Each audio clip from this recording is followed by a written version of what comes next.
Hello, ladies. It's Renee, host of the Welcome to Your Life podcast.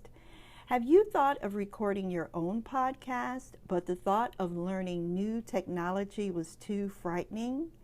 I know exactly how you feel. That's how I felt until I found Anchor. Anchor is the easiest way to make a podcast. Anchor gives you everything you need in one place, and it's free. You can record from your phone or your computer, and the creation tools allow you to record and edit your podcast so it sounds great. They'll even distribute your podcast for you so it can be heard everywhere on places like Spotify, Apple Podcasts, Google Podcasts, and many, many more. You can easily make money from your podcast with no minimum listenership. Download the Anchor app or go to anchor.fm to get started. Trust me, you will not regret it.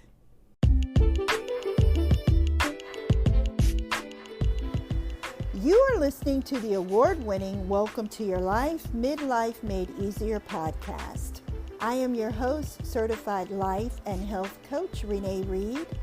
On this show, I help midlife women increase their self-confidence, self-care, and self-love without guilt.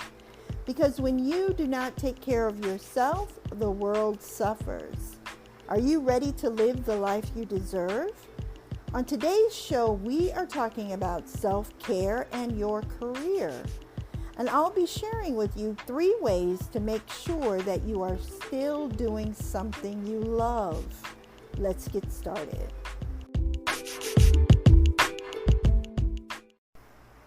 Hey guys, it's Renee and welcome to another episode of the Welcome to Your Life podcast. So happy you're able to join me. If you didn't notice, I have changed the intro a little bit and also the mission and the description of the podcast. So we're going to be focusing a lot more on self-care, self-confidence, and self-love. And the reason I did that is because the clients who come to me, these midlife women who find me and entrust me with their midlife journeys, they come to me for a variety of reasons: weight loss, relationship insight, career change. And what it all boils down to, I've found over these last, 5 or so years that I've been coaching, is that it all boils down to how we speak to and treat ourselves. That really impacts our self-confidence and our self-esteem, and really determines how far we are going to step out of our comfort zones and live the lives that we deserve. So I am hoping that these upcoming episodes will really help you and me to hone in on our self-confidence, our self-love, and our self-care. So in today's show, we're talking about career change and how to make sure that you are doing something that you love. Self-care and your career. It's very important that you are in a job that is more than a job to you, that you still have the passion to complete the work and to impact the lives of the people you work with and the community that you serve. So, there was a time when you joined a company that you were expected to stay in that company until you retired. That is no longer the case. We see that with our millennials. They give a company 2, maybe 3 years, and then they're moving on to the next position.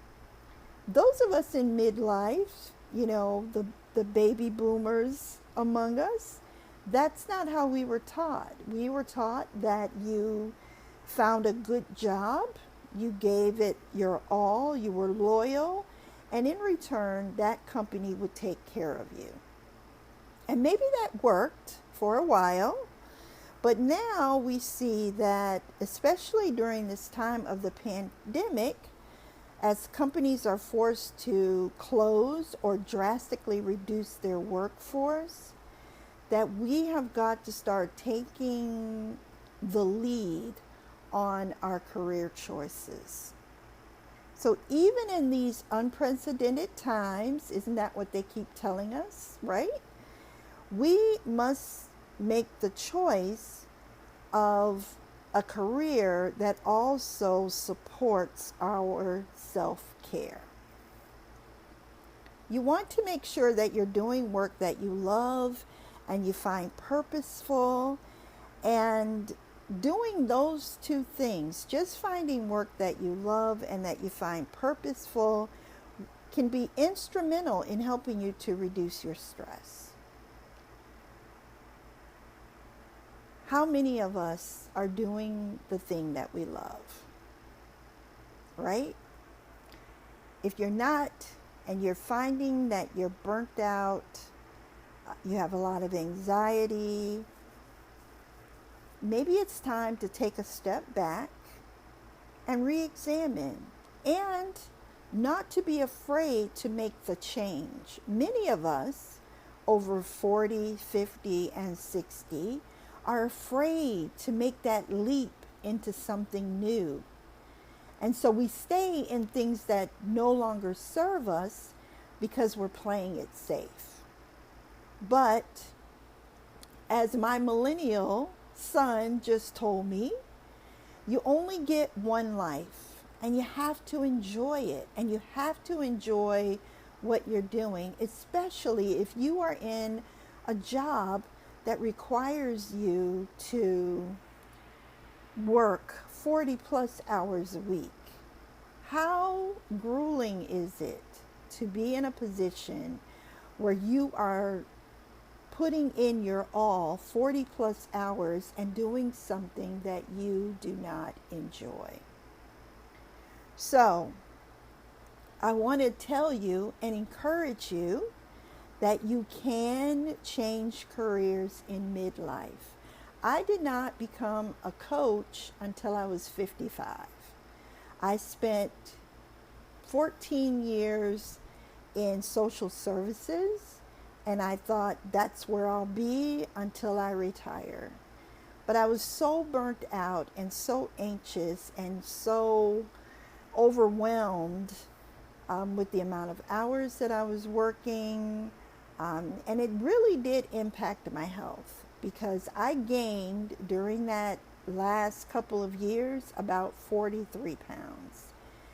I was just eating my feelings. I am a stress eater, and I was eating my feelings, and it was, horrifying when I went to the doctor and she told me that I was pre-diabetic and pre-hypertensive, and my cholesterol was way over 200. I knew that I needed to make a change, and I'd always wanted to go into coaching, but how do you explain that to people who say, well, you have a good job, why would you want to do something that isn't, that might not work? But I have to tell you that this has been the best change in my life. So I want to encourage you, no matter where you are, no matter what age you are, if you want to start dabbling your toe, sticking your toe in the water to see if there's something else that sparks you and lights you up inside, then let's do that. It can be very disheartening when you are seeking a new job. Now, I am not going to sugarcoat it for you. When I was looking for work, my company closed down, and I was looking for work, and it took months for me to find a job, because companies are looking to hire, employees who are younger, less experienced, and cost less than my 2 master's degrees and 20 plus years of experience. But there are things that we can do to ensure that we get the position that we want. And that's what we're going to talk about today. So the first thing I want you to think about is to make sure that you are running to something rather than away from something. If you're miserable in your current position, you may gravitate towards anything that looks better. How many of us have, said, I'm quitting and I'm taking this job with this other company? I actually had a friend who did that. She quit. She took a job with another company. Turns out that company, that agency was the same as the one we were working for. And so she just, still felt the overwhelm, the disconnect, and unsupported in her role. But now she felt like, well, I can't leave here because I'm stuck. And so I want you to think about why you want to leave your current position. You will be more likely to be happier with your career change if you choose the best field for you. And the more you dislike your current job, the more critical it is to take a deep breath and to examine your options. So make sure that you are running to something and not away from something. The second thing you want to consider is you want to avoid making a career change based solely on financial considerations. Now, I'm going to tell you that was hard for me. I spent 18 years as a stay-at-home mom, so I had no income. So I am way behind when it comes to saving for retirement.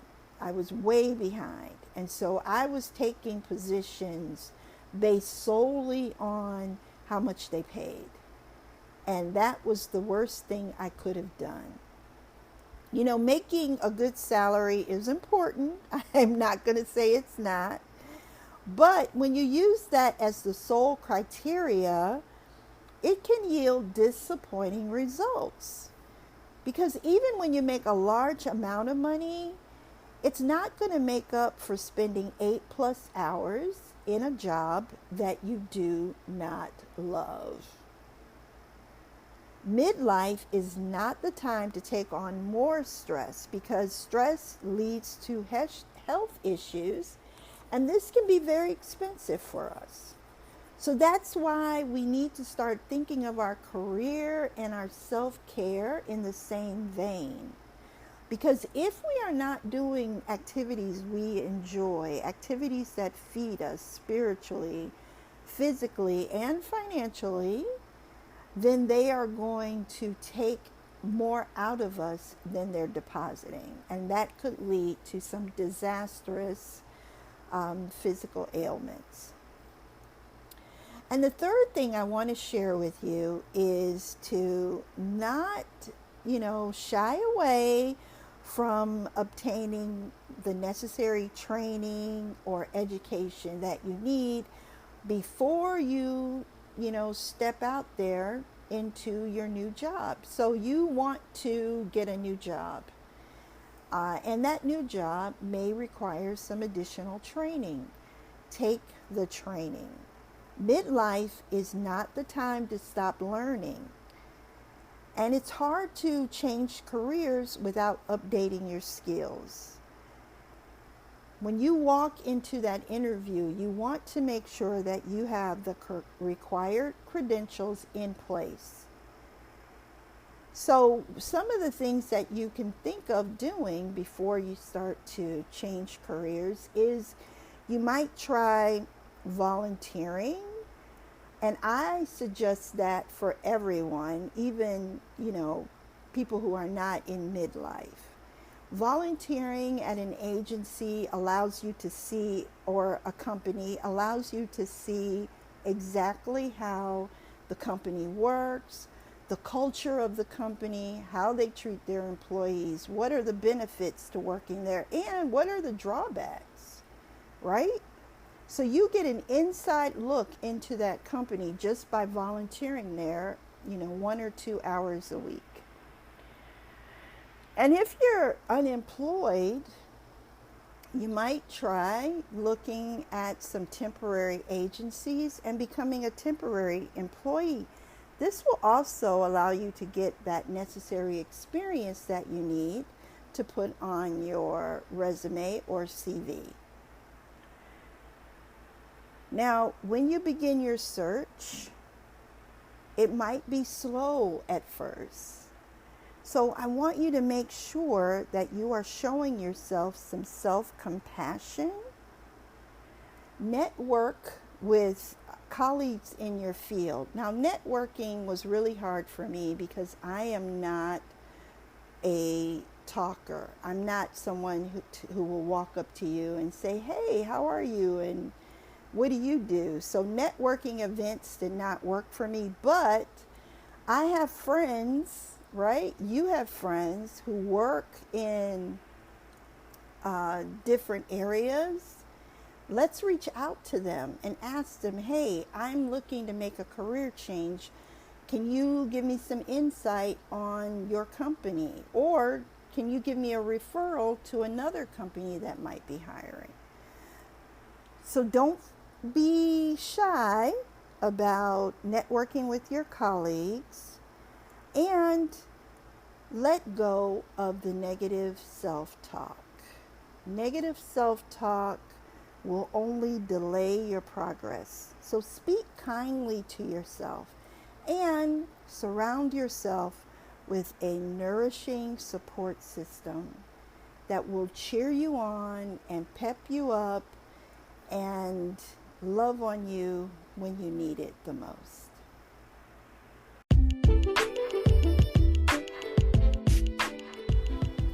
Hey ladies, I hope that you enjoyed today's show. Remember that just because you are in midlife does not mean that you have to continue doing something you no longer love. Be encouraged and let your passion be your guide. Don't forget to share this podcast with someone you love, and when you're ready, join us in the private Welcome to Your Life Midlife Made Easier Facebook group. This is a curated community exclusively for fun-loving midlife women. This is your village, a safe place to vent your concerns and celebrate your wins. Just head over to the Welcome to Your Life Facebook page and click Join the Group. There are 3 questions that you have to answer to be considered, but I'm sure you will pass that with flying colors. I will see you next time, and until then, remember this: you are stronger than you give yourself credit and more blessed than you know. Have a wonderful day. Peace.